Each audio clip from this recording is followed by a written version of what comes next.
دندن الهاجس على بدع طارق القصيد،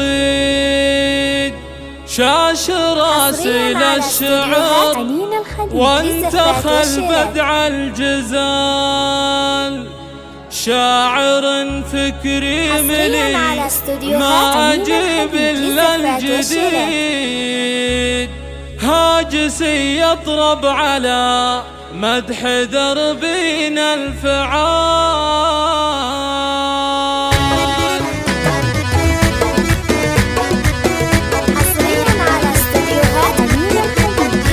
دندن الهاجس على بدع طارق القصيد، شاش راسي للشعر وانتخل بدع الجزال. شاعر فكري ملي ما أجيب إلا الجديد، هاجسي يطرب على مدح دربنا الفعال. سوق والفرحة ترى راعي الفعل الفريد، ملك الله يسعد. حصريا على استوديوهات أمين الحبيب للزفات والشلال. دايم افراحه تزيد، الاصيل الله رزقه.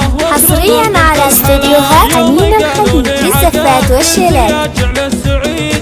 حصريا على استوديوهات أمين الحبيب للزفات والشلال. حصريا على استوديوهات أمين الحبيب للزفات والشلال. يحتمي كلمته لقى لطالب ومدهد شهمنا الجزل دايم. حصريا على استوديوهات أمين الحبيب للزفات والشلال. حصريا على استوديوهات أمين الحبيب للزفات والشلال.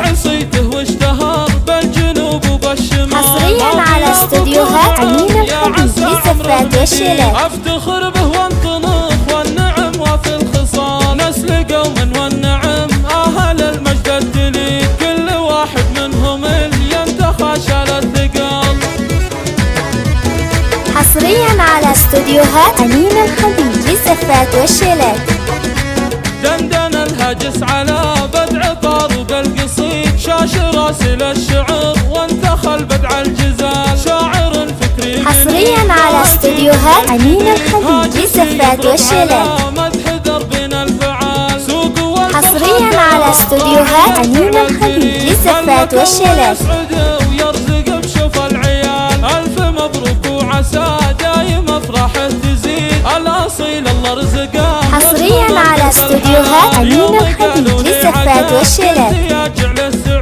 حصريا على استوديوهات أمين الحبيب للزفات والشلال. حصريا على استوديوهات أمين الحبيب للزفات والشلال. ويحتمي كلمته لقى لطالب ومدهد شهمنا الجزل دايم. حصريا على استوديوهات أمين الحبيب للزفات والشلال. ابن ماضي لانتخى للخوي عز وعظيم، داعي صيته واشتهر بالجنوب وبالشمال. حصريا على استوديوهات أمين الحبيب للزفات والشلال. افتخر